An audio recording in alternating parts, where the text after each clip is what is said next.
Ei, Vaz, escuta, o que Deus quer falar contigo?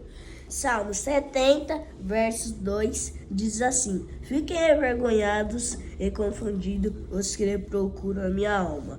Tornem atrás e confundam-se os que me desejam o mal. Vai ficar envergonhado os que te desejam o mal. Eita glória!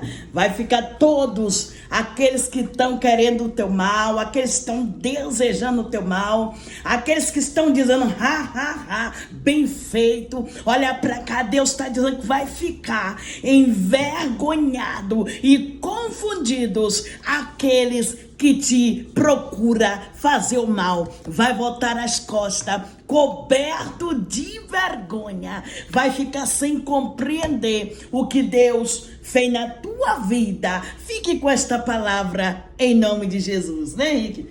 Amém. Eita glória!